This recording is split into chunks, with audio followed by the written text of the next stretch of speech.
जय हिंद मेरे प्यारे दोस्तों। तो चलिए स्टार्ट करते हैं CSE 2023 के नेक्स्ट क्वेश्चन अभी। ओके, तो देखिए क्वेश्चन नंबर 31 हमारा चल रहा था।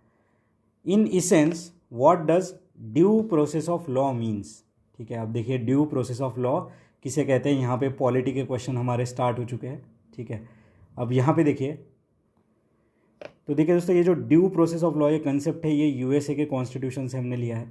ठीक है, इंडिया में जो है ना, ये प्रोसीजर एस्टेब्लिश बाय लॉ, ये वाली चीज़ हमारी मेंशन है जो कि हमने जापानीज़ कॉन्स्टिट्यूशन से लिया है। तो ये थोड़ा याद रखिए, क्या पता ऐसा क्वेश्चन बन जाए कि प्रोसीजर एस्टेब्लिश बाय लॉ ये हमने कहाँ से उठाया, तो जापानीज़ कॉन्स्टिट्यूशन से उठाया। ठीक है, अब ये जो क्वेश्चन है इसका आंसर क्या होगा, देखिए याद करिए मास्टर वीडियो सेशन जहाँ पे हमने डिस्कस किया था कि अगर कोई कंसेप्ट या फिर फिलोसॉफिकल बेस्ड क्वेश्चन आ जाता है पॉलिटी में, तो हमें मोस्ट पॉजिटिव और इगैलिटेरियन चीज़ के बारे में सोचना है।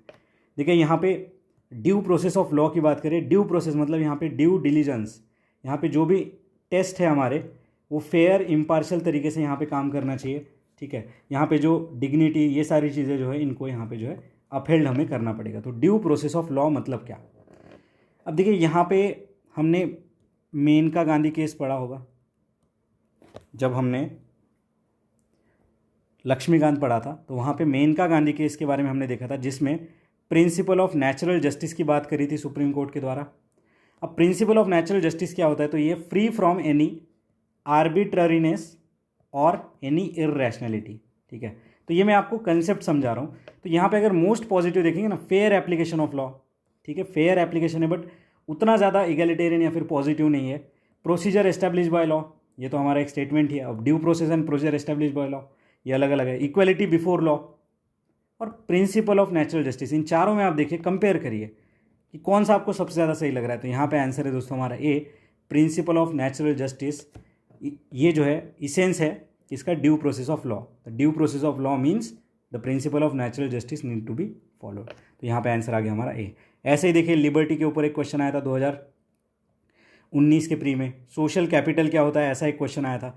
तो उनमें भी हमने जो है इसी तरीके से जो है हमारा मोस्ट पॉजिटिव वाला जो ऑप्शन होगा वो अप्लाई करके आंसर निकाला था। आई होप आपको ये चीज़ यहाँ पे समझ आ चुकी होगी। नेक्स्ट आगे बढ़ते हैं हम लोग। तो यहाँ पे देखिए दोस्तों स्टेटमेंट 1 एंड स्टेटमेंट 2। अब यहाँ पे देखिए, in India prisons are govern by prisons act 1894। ठीक है, हो सकता है which expressly kept the subject of prison under the control of provincial governments. ठीक है, अब देखिए प्रोविंशियल गवर्नमेंट ब्रिटिशर्स के टाइम की बात हो रही है यहाँ पे। नेक्स्ट देखिए, in India prisons are manage by state governments with their own rules and regulation for day to day administration of the prison. अब ये जो पर्टिकुलर स्टेटमेंट है ना दोस्तों, ये सीधा सीधा हमारे CSE 2021 के क्वेश्चन से आया है। टेलीग्राम पे मैंने ऑलरेडी शेयर कर रखा है। जब 2021 का क्वेश्चन पेपर देखेंगे तो आपको ये चीज़ हाईलाइट हो जाएगी। ओके, तो ये स्टेटमेंट तो हमारा 100% सही है। ठीक है, एंड सेकेंड स्टेटमेंट, जितने जो ये प्रिजन एक्ट 1894 इसके बारे में जितना भी इंफॉर्मेशन अवेलेबल है उस हिसाब से ये स्टेटमेंट यहाँ पे जो है सही है। ठीक है, तो स्टेट गवर्नमेंट और प्रोविंशियल गवर्नमेंट, अब यहाँ पे UPSC दिक्कत कर सकता है कि ये प्रोविंस और स्टेट को इक्विवेलेंट मानेगा या नहीं मानेगा। ठीक है, तो डाउट थोड़ा सा है। ठीक है, ज़्यादा नहीं है, थोड़ा सा है। ठीक है, बट जितने भी अवेलेबल सोर्स है उस हिसाब से आंसर यहाँ पे क्या बना, ए। यहाँ पे देखिए PYQ से हम ये वाला स्टेटमेंट तो यहाँ पे सॉल्व कर लेते, बट ये वाला स्टेटमेंट थोड़ा हमारे लिए डिफिकल्ट हो सकता था। ठीक है, यहाँ पे देखिए एक्सप्रेसली एक वर्ड है, ये एक एडजेक्टिव है। ठीक है, तो अब ये UPSC बताएगा कि ये स्टेटमेंट सही है या गलत है, तो ऑफिशियल की का वेट करते हैं, बट ये स्टेटमेंट सही है। बाकी जो भी अवेलेबल इन्फॉर्मेशन है उस हिसाब से हम ए आंसर के साथ जाएंगे। बाकी जो भी अगर कोई अपडेट होता है, तो ये हमारा थर्ड क्वेश्चन है जिसमें हमें थोड़ा सा डाउट है। ठीक है, तो यहाँ पे आंसर आ जाएगा हमारा ए। बाकी देखिए इतना ही याद रखना हमें प्रिजन के बारे में। बाकी देखिए पैरोल के ऊपर एक क्वेश्चन था, वो हम 2021 में कवर करेंगे। नेक्स्ट आगे बढ़ते हैं। जो अगला क्वेश्चन है हमारा बहुत ही ईजी क्वेश्चन है, अनगिनत बार रिपीट हुआ है कि चीफ पर्पस क्या है कॉन्स्टिट्यूशन का। देखिए कॉन्स्टिट्यूशन का मतलब है लिमिटेड गवर्नमेंट, जो कि लिमिट करता है गवर्नमेंट की पावर को और पीपल्स को जो है यहाँ पे एम्पावर करता है। तो यहाँ पे सीधा देखिए लिमिटेड वर्ड कहाँ है, तो see, it defines and limit the power of government. अब पहला ऑप्शन देखिए, it determine the objective of making necessary law. देखिए सिर्फ करेक्ट आंसर तक जाना हमारा एम नहीं होना चाहिए। यहाँ पे देखिए बाकी गलत ऑप्शंस कैसे बनाए एग्जामिनर ने, तभी तो हमें एग्जामिनर का माइंडसेट समझेगा ना। देखिए नेसेसरी लॉज, देखिए वेग वर्ड है।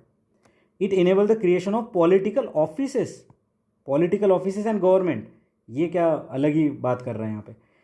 फिर देखिए it secure social justice, social equality and social security. ये देखिए पॉजिटिव वर्ड से मानता हूँ, बट कॉन्स्टिट्यूशन का मतलब यहाँ पे पूछा है, पर्पज़ पूछा है, ठीक है। तो चलो ये एक सेकेंडरी पर्पज़ है, बट मेन क्या है, कॉन्स्टिट्यूशनल गवर्नमेंट मतलब लिमिटेड गवर्नमेंट। ये 2020 के सीएसई में आ चुका है। देखिए डायरेक्टली वहाँ से क्वेश्चन आ गया, तो ये इसका आंसर क्या आ गया हमारा सी। ये कंसेप्ट याद रखिए, कॉन्स्टिट्यूशन का मतलब है लिमिटेड गवर्नमेंट, जो कि लिमिट करता है पावर ऑफ गवर्नमेंट को। 4 से 5 बार ये क्वेश्चन रिपीट होगा, जब हम देखेंगे आपको ये पता चल जाएगा, बट अभी ये फंडा थोड़ा याद रखेंगे। नेक्स्ट आगे बढ़ते हैं, क्वेश्चन नंबर 34 ईजी क्वेश्चन है, फर्स्ट वन लाइनर है। थोड़ा डिटेल अगर आपने पढ़ रखा होगा तो आपको समझ आ जाएगा, या तो यहाँ पे डाउट भी हो सकता है। तो चलिए देखते हैं क्या है। In India which one of the following constitutional amendment was widely believed to be enacted to overcome the judicial interpretation of fundamental right? क्या है? To overcome the judicial interpretation of fundamental right. अब देखिए यहाँ पे 42nd and 44th amendment act बहुत important है। 42nd को तो मिनी कॉन्स्टिट्यूशन भी कहा जाता है। तो इसके जो भी अमेंडमेंट, जो भी आर्टिकल्स है, ये आपको ज़रूर पढ़ना है लक्ष्मीकांत में। अगर मैं अभी इसके नोट्स आपको दूंगा तो पूरा 15-20 मिनट उसी में चले जाएंगे। 86th अमेंडमेंट एक्ट क्या है? याद करिए, दिमाग पे जोर लगाइए, वीडियो पॉज करिए, सोचिए। तो 86th अमेंडमेंट एक्ट है दोस्तों, ये आर्टिकल 21A इसमें ऐड हुआ था, जो कि राइट टू एजुकेशन की बात करता है। तो ये तीनों ऑप्शन हमने देख लिया। अब यहाँ पे आंसर क्या है? तो हमारा आंसर है दोस्तों यहाँ पे फर्स्ट अमेंडमेंट जो है वो यहाँ पे लाया गया था, to overcome the judicial interpretation of fundamental right. Okay, अब यहाँ पे देखिए थोड़ा और डिटेल में अगर हम समझेंगे। उसके बाद देखिए दोस्तों, यहाँ पे कैसे क्वेश्चन घुमाए यूपीएससी ने प्रीवियस में। 2019 में क्वेश्चन आया था, जहाँ पे बोला कि जो 9th शेड्यूल है वो किस प्राइम मिनिस्टर के टाइम पे आया था। अब देखिए 9th शेड्यूल देखिए ये आया था फर्स्ट कॉन्स्टिट्यूशनल अमेंडमेंट एक्ट के द्वारा, और फर्स्ट कॉन्स्टिट्यूशनल अमेंडमेंट एक्ट यानी कि हमारे फर्स्ट प्राइम मिनिस्टर जो कि थे जवाहरलाल नेहरू, ठीक है। तो आई होप आपको ये वाला चीज़ भी यहाँ पे समझ आ चुका होगा। तो फर्स्ट कॉन्स्टिट्यूशनल अमेंडमेंट एक्ट से 9th शेड्यूल आया था हमारा, जहाँ पे जो है जिसमें कुछ ऐसे लॉस थे जो कि कोर्ट के आगे चैलेंज नहीं करे जा सकते थे, ठीक है। तो ये 9th शेड्यूल में बात थी। तो यहाँ पे आंसर क्या आ गया दोस्तों? फर्स्ट अमेंडमेंट हमारा। बाकी हमने भी ऑप्शन देख लिए, ठीक है। अगला देखिए, नेक्स्ट आगे बढ़ते हैं हम लोग। जो अगला क्वेश्चन है बहुत ईजी कैटेगरी का मैं कहूँगा। पूछा है इन चारों में से कौन सी कॉन्स्टिट्यूशनल बॉडी है? तो देखिए दोस्तों यहाँ पे आंसर है हमारा ओनली वन। ये जो national commission for backward class है, ये हमारी कॉन्स्टिट्यूशनल बॉडी है, जो कि आर्टिकल 338B के अंदर बनाई गई है 102 कॉन्स्टिट्यूशनल अमेंडमेंट एक्ट के द्वारा, ठीक है। अब ये बाकी की देखिए, ये हमारी जो है NHRC एक स्टैट्यूटरी बॉडी है, जो कि ह्यूमन राइट्स एक्ट 1993 के द्वारा बनाई गई थी। उसके बाद देखिए national consumer dispute redressal commission, याद रखिए इस पे क्वेश्चन बन सकता है, हाईलाइट कर रहा हूँ मैं, ठीक है। ये भी देखिए दोस्तों एक स्टैट्यूटरी बॉडी है, और 1 करोड़ से ज़्यादा वैल्यू वाली जो भी कंप्लेंट्स होती है कंज्यूमर्स की, उसे ये एंटरटेन करता है, ठीक है। ये एक क्वाजी जुडिशियल बॉडी है, मतलब ये वर्डिक्ट भी दे सकता है। क्वाजी जुडिशियल बॉडी है, कंप्लेंट्स पे ये अपना वर्डिक्ट देगा, ठीक है। ये 1988 में बनी थी, ये नोट डाउन करके रखिए, कंज्यूमर प्रोटेक्शन एक्ट के अंदर, ठीक है। And it is headed by sitting और रिटायर्ड सुप्रीम कोर्ट जज, ठीक है, सिटिंग और रिटायर्ड सुप्रीम कोर्ट जज।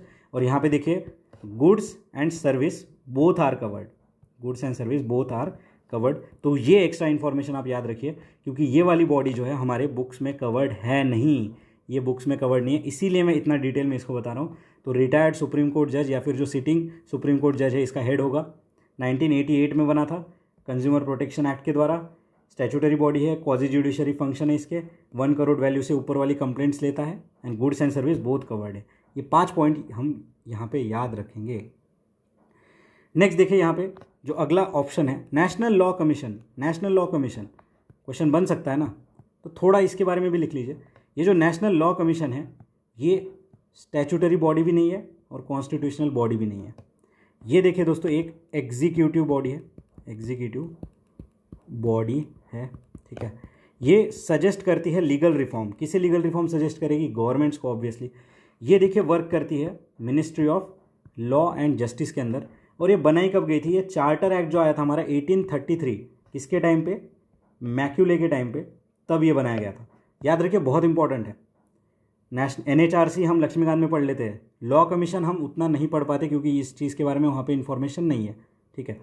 और उसके बाद देखिए जब इंडिया इंडिपेंडेंस हुआ तो 1955 में यहाँ पे फर्स्ट लॉ कमिश्नर जो कि अपॉइंट हुआ वो थे MC सेतलवाद, ठीक है, MC सेतलवाद। और इनका जो टर्म होता है, जो भी चेयरमैन होते हैं लॉ कमीशन की, इनका टर्म कितना होता है, 3 ईयर टर्म होता है लॉ कमीशन का।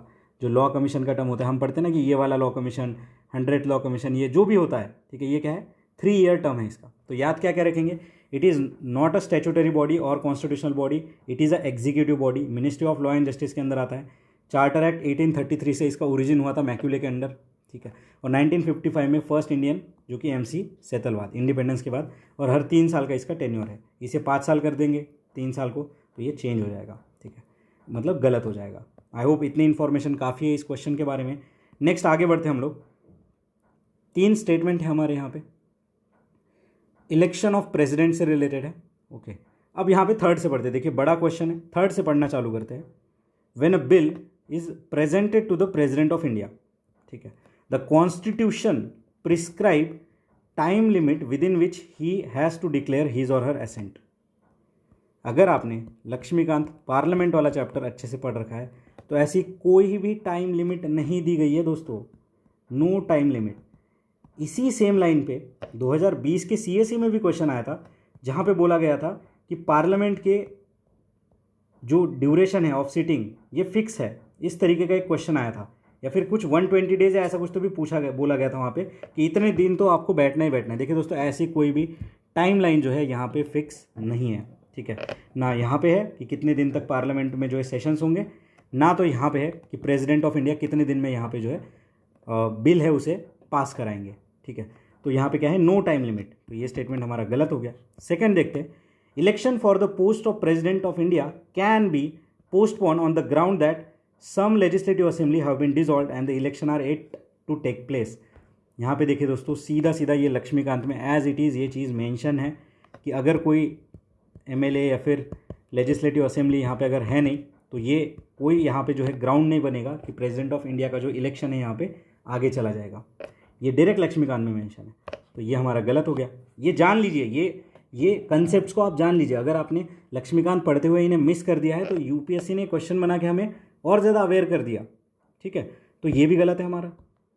फर्स्ट देखते हैं, if the election of the president of India is declared void by supreme court, all the act done by him और her in performance of duties of the house before the date become invalid. Invalid नहीं है मेरे भाई, वो valid ही रहते हैं। ये भी लक्ष्मीकांत में एज इट इज़ मेंशन है।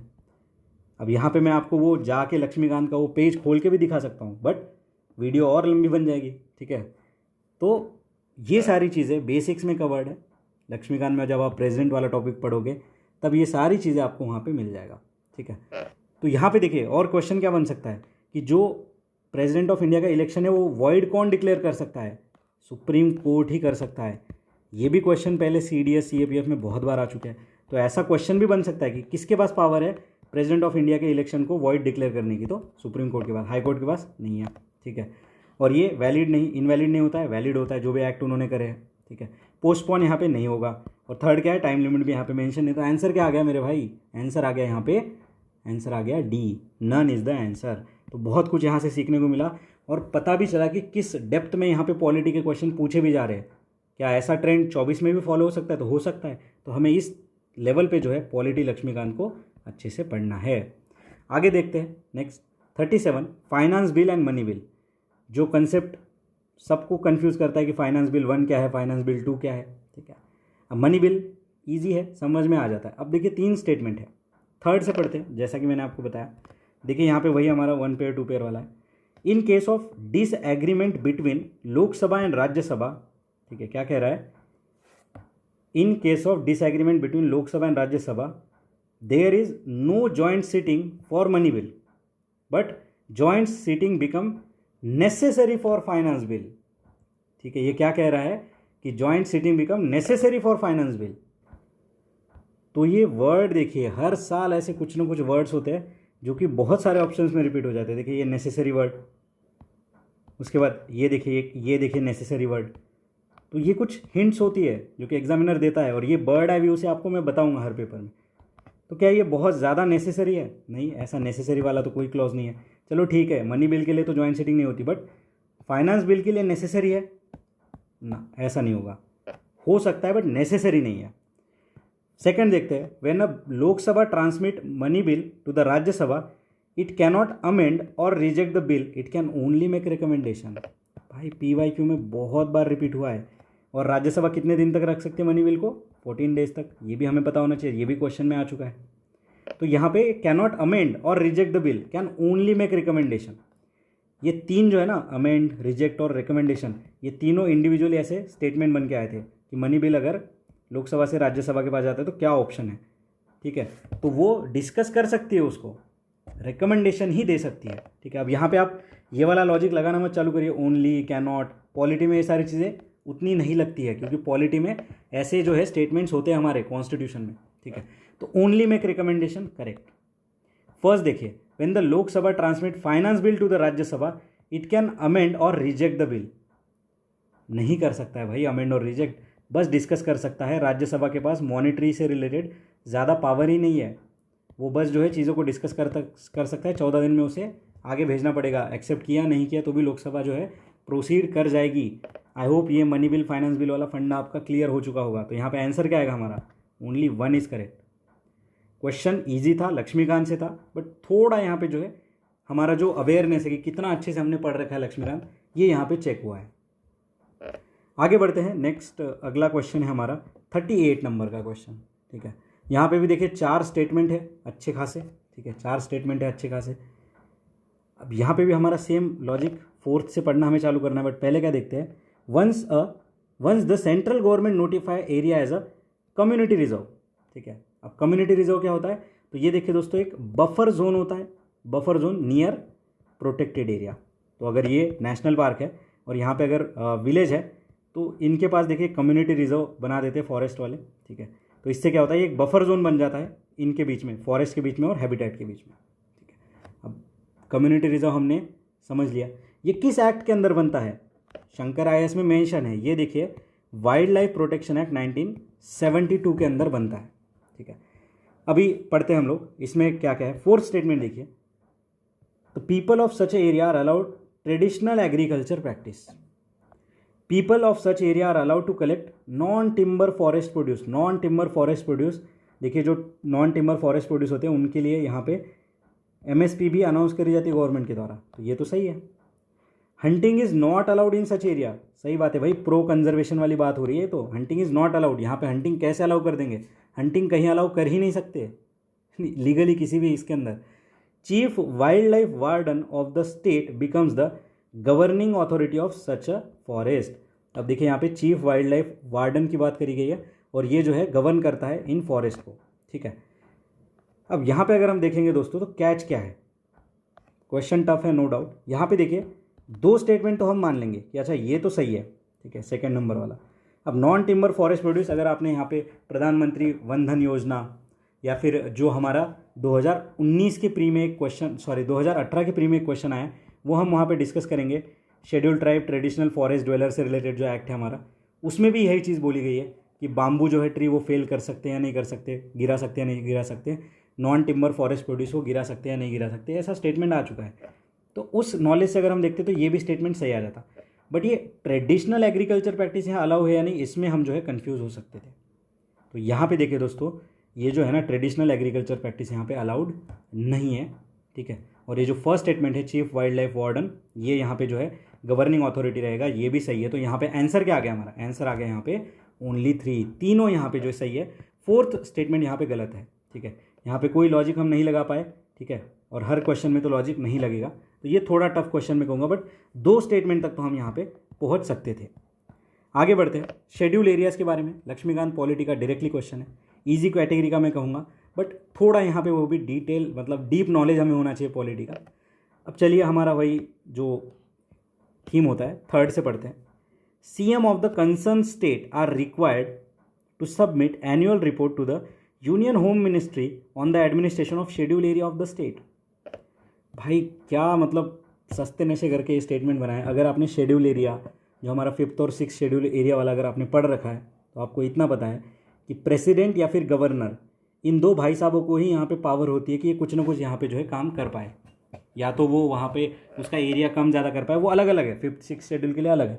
बट जितना आपने ओवरऑल पढ़ा है ना, चलो आप सीएम में कन्फ्यूज हो जाएगा, बट यूनियन होम मिनिस्ट्री ये कहाँ से आ गई भाई? चलो होम मिनिस्ट्री वाले सीएम कहाँ से आ गए? तो दो दो यहाँ पे जो है बहुत ही गंदे तरीके से ट्रैप सेट करे गए थे, जो कि ईजिली हम पकड़ सकते थे अगर आपने लक्ष्मीकांत अच्छे से पढ़ रखा है तो ये स्टेटमेंट तो हमारा गलत है, ठीक है। यहाँ पे देखिए गवर्नर जो है वो रिपोर्ट देता है प्रेसिडेंट ऑफ इंडिया को, ना कि यहाँ पे ये सीएम रिपोर्ट देते यूनियन होम मिनिस्ट्री को, नहीं, ये गलत है। सेकंड देखिए, the largest administrative unit forming the schedule area is a district and lowest is the cluster of village in the block. अगर आपने थोड़ा भी तालुका लेवल पे या फिर तहसील में या फिर डिस्ट्रिक्ट कार्यालय में गए हो तो आपको इतना तो समझ आ रहा होगा कि इसमें कोई ज़्यादा डाउट करने वाली बात नहीं कि लार्जेस्ट एडमिनिस्ट्रेटिव यूनिट तो डिस्ट्रिक्ट ही होता है अगर शेड्यूल एरिया या फिर जो भी एरिया की बात करें, और लोवेस्ट जो होता है ब्लॉक होता है। अब यहाँ पे आप ये वाला ओवरथिंक कर सकते हो कि विलेज पंचायत भी हो सकता है, बट ठीक है, ये वाला देखते हैं। फर्स्ट देखते हैं, within the state the notification of an area of the schedule area takes place through the order of president. ये देखिए दोस्तों, ये यहाँ पे आप डाउटफुल हो सकती है कि प्रेसिडेंट है या गवर्नर है, बट यहाँ पे देखिए जो शेड्यूल एरिया की बात होती है यहाँ पे आर्टिकल 244 याद रखिएगा, प्रेसिडेंट ऑफ इंडिया यहाँ पे करेक्ट है, ठीक है। और ये जो सेकंड स्टेटमेंट है कि यहाँ पे ब्लॉक और डिस्ट्रिक्ट वाली बात, ये भी यहाँ पे एकदम एक्यूरेट है दोस्तों, ठीक है। यहाँ पे अगर हम ओवरथिंक करते तो हम यहाँ पे जो है निगेटिव मार्किंग लेके आ जाते हैं, ठीक है। तो यहाँ पे दोनों स्टेटमेंट सही है, आंसर हमारा आ जाएगा ओनली 2 इज करेक्ट। आगे बढ़ते हैं, क्वेश्चन नंबर 40, ठीक है। यहाँ पे देखिए जो हमारा प्राइम लॉजिक है सीधा अप्लाई करिए, सीधा आंसर लाइए, आगे बढ़ जाइए। सेकंड स्टेटमेंट पढ़िए, आर्टिकल 335 क्या कह रहा है? अब चलो 335 पता ही नहीं है, फिर भी देखिए, constitution of India defines the term efficiency of administration. भाई कॉन्स्टिट्यूशन में तो प्रेसिडेंट ऑफ इंडिया जो है इन्हें निकालने के लिए एक क्लॉज है, वायलेशन ऑफ कॉन्स्टिट्यूशन, ये तक डिफाइन नहीं है। तो जब ये इतना इंपॉर्टेंट हमारा पोस्ट है प्रेसिडेंट, इनका वायलेशन ऑफ कॉन्स्टिट्यूशन यहाँ पे डिफाइन नहीं है, तो अगर आप इस तरीके से भी थोड़ा सोचते कि पता ही नहीं है भाई इफिशिएंसी और क्या है, तो ये इफिशिएंसी इन एडमिनिस्ट्रेशन क्या ही डिफाइन होगा। बहुत कम चीज़ें हैं जो कि कॉन्स्टिट्यूशन में डिफाइन है, इसका लिस्ट आपको प्रोवाइड करा दिया जाएगा मास्टर वीडियो सेशंस में, और उसका वीडियो में मैं आपको दे दूंगा, बस थोड़ा सब्र रखिए, ठीक है, कि अभी सारी चीज़ें जो है इकट्ठे ही आपको नहीं प्रोवाइड कर सकते, स्टेप बाय स्टेप हम चलते हैं, ठीक है। तो ओके, तो देखिए डिफाइंस, ठीक है, कॉन्स्टिट्यूशन ऑफ इंडिया डिफाइंस, सीधा हमारा लॉजिक अप्लाई करिए, ये हट जाएगा। जैसे ये हटा, आंसर क्या आ गया? C is your answer. Statement 2 is correct, statement 1 is correct, ठीक है। Statement 2 is incorrect, statement 1 is correct, ठीक है। अब ये आर्टिकल 335 है क्या भाई, ये तो बता दो। 335 क्या है? तो 335 is related to claim of schedule tribe and schedule caste to the service and post of union and state. तो यूनियन एंड स्टेट के जो पोस्ट है इनमें क्लेम है इनका, मतलब ये रिजर्वेशन से रिलेटेड कुछ एस्पेक्ट यहाँ पे आर्टिकल 335 के अंदर, तो ये नोट डाउन कर लीजिए आप। ओके, तो नेक्स्ट देखते हैं हम लोग आगे। तो ये स्टेटमेंट 2 हमने देख लिया यहाँ पे। उसके बाद देखिए, first, supreme court of India held in some judgments, देखिए some possibility that reservation policy is made under article 16(4), ठीक है, article 16(4) of the constitution of India would be limited by article 335 for the maintenance of efficiency in administration, efficiency in administration, ठीक है। तो article 335 क्या, ये हमने देख लिया, और इसमें ही क्लॉज लिखा हुआ है इफिशियंसी इन एडमिनिस्ट्रेशन से रिलेटेड, ओके। तो यहाँ पे कुछ जजमेंट में बोला गया है, देखिए पॉजिटिव बात कर रहा है सुप्रीम कोर्ट ने, कौन सा यहाँ पे जो है एंटी वल्नरेबल सेक्शन बात कर दी, पॉजिटिव बात हो रही है कि कुछ जजमेंट में कहा है कि आर्टिकल 16 के अंदर जो क्लॉजेस हैं हमारे, ठीक है, तो उससे रिलेटेड यहाँ पे बात हो रही है। और आर्टिकल 16 क्या है यहाँ पे? अपॉर्चुनिटी टू पब्लिक एम्प्लॉयमेंट, ठीक है, अपॉर्चुनिटी टू पब्लिक एम्प्लॉयमेंट की यहाँ पे बात होती है, ओके। तो फर्स्ट स्टेटमेंट हमारा सही है, और सेकंड जैसे हमने गलत माना, आंसर आ गया हमारा यहाँ पे सी, ओके। तो यही चीज़ थी यहाँ पे। नेक्स्ट आगे बढ़ते हैं, अगला क्वेश्चन हमारा, in which one of the following region, देखिए ये एंशिएंट से रिलेटेड क्वेश्चन चालू है, Dhanyakataka which flourish as a prominent Buddhist centre under Mahasanghika located. देखिए दोस्तों, ये जो है धान्य कटका, ये कहाँ लोकेटेड है, तो इसके बारे में अगर हम देखेंगे, ठीक है, टफ क्वेश्चन में कहूँगा, ये वही क्वेश्चन है जो वन लाइनर हमें अगर कुछ भी नहीं आता है तो इन्हें छोड़ देना है। बट ये जो महासंघिका है दोस्तों, ये हमारा सेक्ट है, ठीक है, और ये महासंघिका ऑलरेडी हमारे CSE 2020 में मेंशन है, जहाँ पे लोकोत्तरा वेदिन से रिलेटेड क्वेश्चन था। तो महासंघिका के बारे में डिटेल हम उस क्वेश्चन में देखेंगे। बट ये धान्य कटका ये कहाँ पे है? तो धान्य कटका देखिए, ये कैपिटल थी सातवाहनास की, और सातवाहनास कहाँ थे? तो वो थे आंध्राज में, ठीक है, आंध्राज में। और ये जो पर्टिकुलर धान्य कटका है ये हमारे NCERT के मैप में भी मेंशन है। ओके, ये हमारे NCERT के मैप में भी मेंशन है। तो ये देख लो दोस्तों, जो महासंघिकास की मैं बात कर रहा था ये यहाँ मेंशन है। ओके, और जो धान्य कटका की बात कर रहा था ये देखिए यहाँ पे, ये NCERT के मैप में डायरेक्टली। अब ये बाकी जो प्लेसेस है ये आप थोड़ा यहाँ पे देख लीजिए। NCERT आपको पढ़ने के लिए मैंने बताया, तो उनमें से ही देखिए यहाँ से आ गया क्वेश्चन, टफ था, ठीक है। उसके बाद नेक्स्ट देखिए यहाँ पे ये वाला क्वेश्चन है हमारा एक, विच one of the following statement the concept of stupa is a Buddhist origin. देखिए हमने मास्टर वीडियो सेशंस में भी देखा था कि ओरिजिनली, फर्स्टली, ठीक है, ओरिजिन की बात हो रही है यहाँ पे। सेकंड देखिए, stupa was generally a repository of relics. ये तो देखिए एकदम प्लेन स्टेटमेंट है और बहुत ही ईजी है, सबको आना चाहिए। And stupa was a votive and commemorative structure और इन द बुद्धिस्ट ट्रेडिशन। अब ये वोटिव एंड कमोरेटिव मतलब ये एक तरीके से जो है यहाँ पे दर्शाता है उनके जो भी आइडियल्स है वो सारी चीज़ें, और किसके? बुद्धिस्ट ट्रेडिशन के। तो ये सेकेंड एंड थर्ड तो हमारा सही मान लिया, बट क्या बुद्धा का जो बुद्धिस्ट का जो स्तूपा है क्या ये बुद्धिस्ट ओरिजिन है? और देखिए यहाँ पे ओरिजिन वाला हमारा ट्रैप वर्ड भी होता है, और इसी पेपर में एक बार और ऐसे ओरिजिन वाला वर्ड जो है गलत दिया है एग्जामिनर ने, ठीक है। और ये देखिए दोस्तों, ये जो है स्तूपा वाला कंसेप्ट ये हमारा प्री बुद्धिस्ट है, ठीक है, प्री बुद्धिस्ट है, बुद्धास के पहले ये है। और ये जो ट्रेडिशंस है ना यहाँ पे, कॉमोरेटिव स्ट्रक्चर और ट्रेडिशन, ये अवदान शतका में मेंशन है हमारे, अवदान शतका, ये याद रखिए आप, अवदानास। एंड जो हमारा महाअवदान है इसमें मेंशन है ये वाली चीज़, ठीक है। अब ये जो पर्टिकुलर क्वेश्चन है कहाँ से आया? देखिए दोस्तों, ये हमारे सामने है NCERT, ठीक है। और यहाँ पे अगर हम देखेंगे ये वाला लाइन आप देखिए, जो हमारा ओके ये 12th क्लास का NCERT है। The tradition of erecting the stupa may have been pre Buddhist है, ठीक है, NCERT में ये बात लिखी गई है। उसके बाद तो इस तरीके से देखिए, जो हमारा 42 नंबर का क्वेश्चन था ये भी हमने देख लिया दोस्तों, ये वाला गलत है, आंसर क्या है? ओनली 2। तो ओरिजिन की बात करी जाती है ना, तो थोड़ा ध्यान देना है हमें। आगे बढ़ते हैं। नेक्स्ट बड़ा ही ईजी क्वेश्चन है कि पूमपुहार, कोरकाई और मुजुरिस ये क्या है? तो ये देखिए दोस्तों, कैपिटल्स है, सॉरी कैपिटल नहीं है, ये पोर्ट सिटीज़ है, ठीक है। अब कोरकाई देखिए दोस्तों, ये पोर्ट था पांड्यास का, याद रखेंगे पांड्यास का था। पूमपुहार किसका था? ये देखिए पूमपुहार को दूसरा नाम था यहाँ पे देखिए कावेरी पट्टनम, ठीक है। और ये पूमपुहार जो है चोलास के अंदर आता था। मुजुरिस देखिए दोस्तों, ये चेरास के अंदर आता था। तो ये नोट डाउन कर लीजिए ज़रूर, मैच द पेयर बन सकता है। कोरकाई किसका था, पूमपुहार किसका था, मुजुरिस किसका था, ठीक है। तो ये पांड्या, चोला एंड चेरा। नेक्स्ट देखिए यहाँ पे, और अगर हम देखें, ठीक है, जो अगला क्वेश्चन है हमारा 44, which one of the following explain the practice of Vattakirutal as mention in a Sangam poem. Vattakirutal, ठीक है।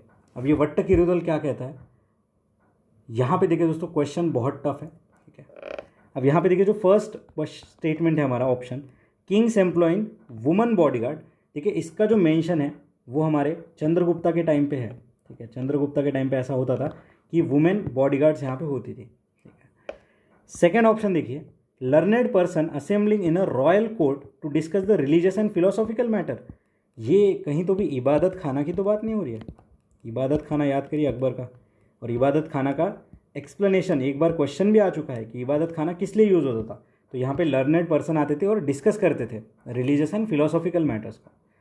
फिर देखिए C, young girls keeping watch over agriculture field and driving away the birds and animal.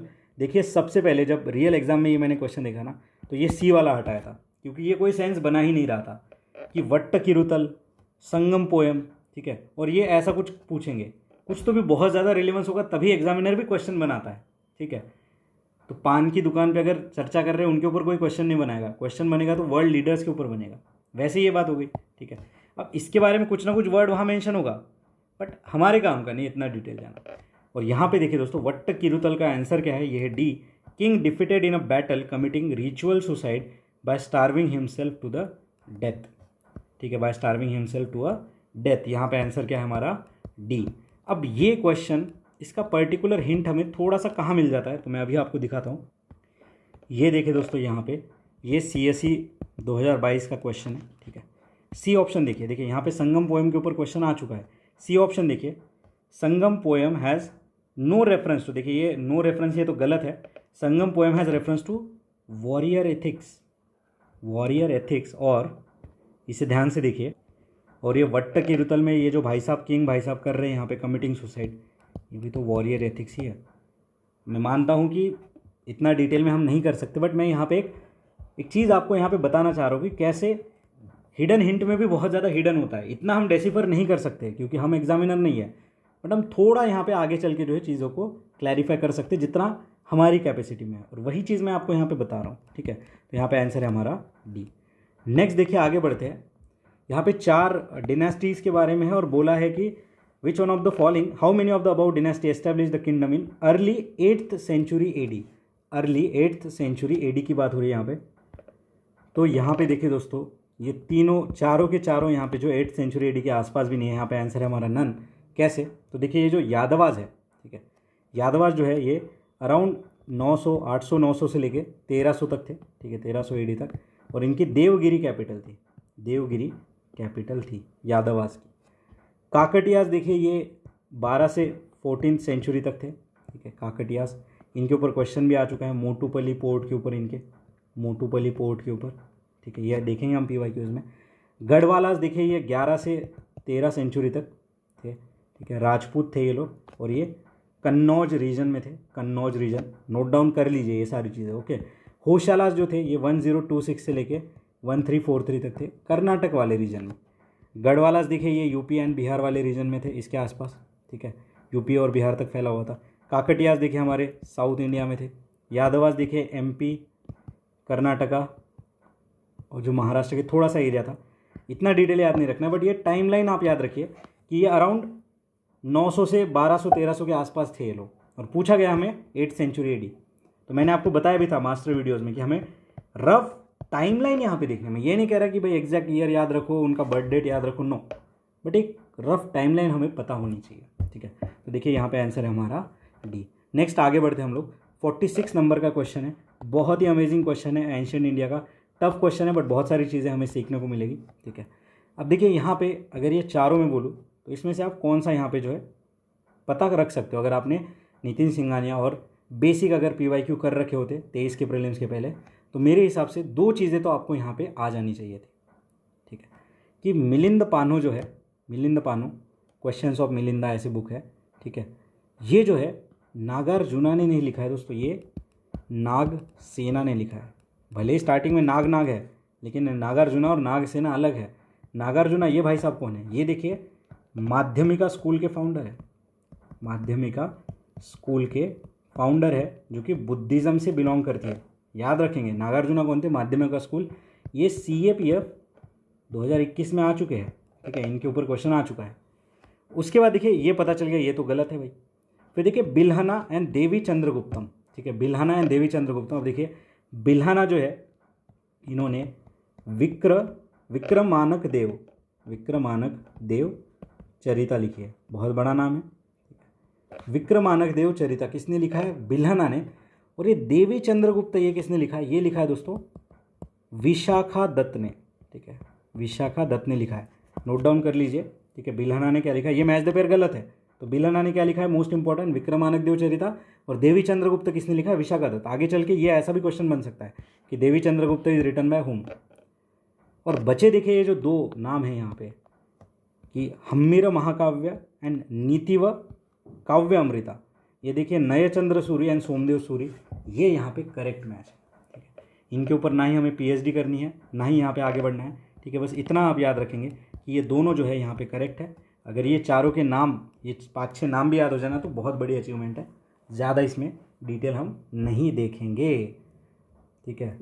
आगे देखते हैं 47 number का question, one of the easiest question मैं कहूँगा। अगर इसका आंसर आपको नहीं आ रहा है तो आप प्लीज़ जाके रिवाइज करिए कि souls are not only the property of animals and plant life but also the rock, running water and many other natural objects not looked on as a living by other religious sect. सीधा ये कौन सी religious philosophy है? देखिए मैंने आपको बताया था philosophical system बहुत इंपॉर्टेंट है, ये है जैनिज़्म। ठीक है, जैनिज़्म से रिलेटेड है। बाकी जैनिज़्म के ऊपर जितने भी क्वेश्चन आएंगे जब तक हम वो सॉल्व करेंगे ना, आपको पता चल जाएगा कि जैनिज़्म में क्या पढ़ना है और कहाँ से क्वेश्चंस बनते हैं। 2022 में भी जैनिज़्म से रिलेटेड क्वेश्चन था। ठीक है, 23 में भी आ गया। पहले उन्होंने बुद्धिज़्म पूछा 20 में, 21 में, अब जैनिज़्म के ऊपर शिफ्ट हो गए। ठीक है, आगे बढ़ते हैं। 48 नंबर का क्वेश्चन है, छोटा सा क्वेश्चन है। क्या कह रहा है? Who among the following rulers of Vijayanagara empire constructed a large dam across Tungabhadra river. देखिए क्वेश्चन आ चुका है कि ऐसे कौन दो भाई थे, ठीक है, उन्होंने कृष्णा रिवर की एक ट्रिब्यूटरी के ऊपर बहुत बड़ा साम्राज्य खड़ा किया था। ऐसा क्वेश्चन आया था 2016 में, तो उसका आंसर था हरिहर एंड बुक्का।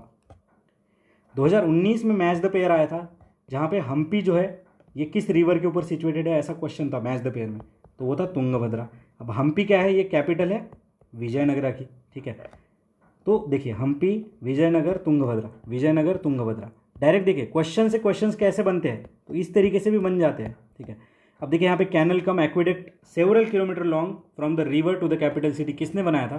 तो देखिए दोस्तों यहाँ पे आंसर है हमारा, तो यहाँ पे पूछा है कि किसने बहुत सारे कैनल्स बनाए, तो अब कैनल किसने बनाए? तो देखिए क्वेश्चन टफ है अगर आपने नहीं पढ़ रखा है, बट ये जो देवराया 2 है, ठीक है, देवराया 2 का मेंशन है हमारे 2021 के प्रीलिम्स में। ठीक है, बट यहाँ पे जो हमारा आंसर है वो है देवराया 1। अच्छा हुआ यहाँ ऑप्शन में कृष्ण देवराया नहीं है, तो सारे वही टिक करके आते। ठीक है, तो एग्जामिनर ने ये ऑप्शन अच्छा हुआ नहीं दिया। ठीक है, तो यहाँ पे आंसर क्या है हमारा? देवराया 1। ये कौन से टाइम पीरियड में आए थे? तो 1410 में। तो इतना याद रखिए, देवराया 1 कैनल सिस्टम।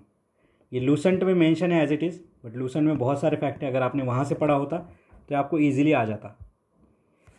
उसके बाद देखिए नेक्स्ट, ये जो वीर विजय है, ठीक है, वीर विजय, इनके टाइम पे नूनीज नाम के जो एक ट्रैवलर थे, इन्होंने विजिट किया था, इतना याद रखिए। बाकी मल्लिकार्जुन ये 1446 के आसपास थे।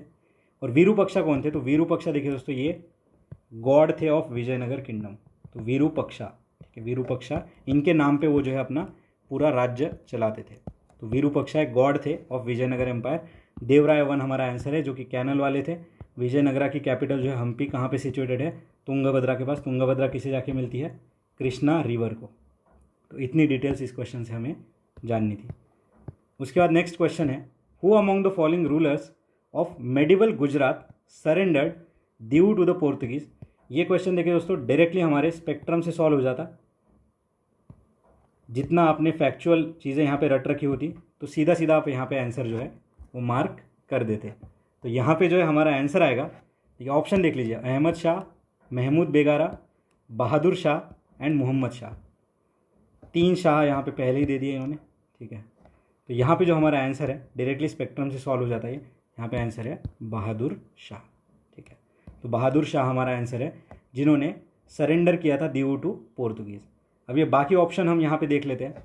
अहमद शाह देखिए ये 1748 से लेके 1754 तक थे, और ये मुग़ल रूल से एसोसिएटेड थे अहमद शाह। महमूद बेगारा क्वेश्चन बन सकता है 24 में, तो थोड़ा ध्यान से पढ़ेंगे। ये 1450 से लेके 1510 तक थे। कहाँ पे? अहमदाबाद के पास। अहमदाबाद कहाँ पे है? गुजरात में। और यहाँ पे देखिए इनकी कैपिटल थी चंपानेर इनकी कैपिटल थी। और एक चंपानेर पावागढ़ करके हमारी यूनेस्को वर्ल्ड हेरिटेज साइट भी है, जो हम नितिन सिंघानिया में पढ़ते हैं। उसके बाद नेक्स्ट मोहम्मद शाह। तो मोहम्मद शाह रंगीला, आप सब लोगों ने यहाँ पे इनके बारे में पढ़ ही रखा होगा। ये 1719 से लेके 1748 तक थे। ईयर यहाँ पे ज़्यादा मैटर नहीं करते, बट मैं रफ आइडिया हो जाए इसलिए आपको बता रहा हूँ। इनके टाइम पे देखिए एक फेमस जो इंसिडेंट हुआ था वो था 1739 में नादिर शाह ने यहाँ पे जो इन्वेजन किया था। मोहम्मद शाह रंगीला के टाइम पीरियड में। तो ये 4-5 चीज़ें थी जो कि आपको यहाँ पे पता होनी चाहिए इस पर्टिकुलर क्वेश्चंस के ऑप्शन से, तो इन्हें नोट कर लीजिए। और आगे देखते हैं अभी अगला क्वेश्चन। बस इन 4 ऑप्शंस के बारे में हमने देख लिया। अगला देखते हैं हम लोग 50 question number. By which one of the following acts was the governor general of Bengal designated as the governor general of India. One of the easiest question of 2023 का प्रीलिम में इसे ही कहूँगा। तो easiest question of the year का award जाता है question number 50 को, जिसका आंसर है डी।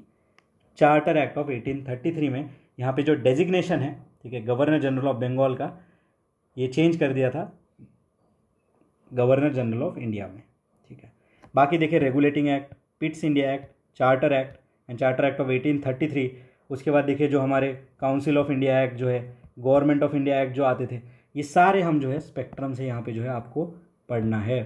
इनकी डिटेल्स मैं यहाँ पे नहीं दूंगा, क्योंकि ये डिटेल अगर मैं दोबारा से यहाँ पे दूंगा तो ये और 2-4 पेज आपके भर जाएंगे, क्योंकि ये चीज़ हम पढ़ते हैं। अगर इसमें से कोई ऐसा ऑप्शन होता जो कि कहीं मेंशन ही नहीं है तो उस पर हम देख लेते, बट ये सारी चीज़ें वेल नोन फैक्टर है और बहुत इंपॉर्टेंट है, जो हमें पढ़ना ही पड़ता है जब हम प्री की तैयारी करती है, ठीक है। तो ठीक है, तो इस तरीके से देखिए हमने 50 क्वेश्चन यहाँ पे देख लिए। अभी नेक्स्ट अगले क्वेश्चंस भी हम अगले वीडियो में देखेंगे। धन्यवाद।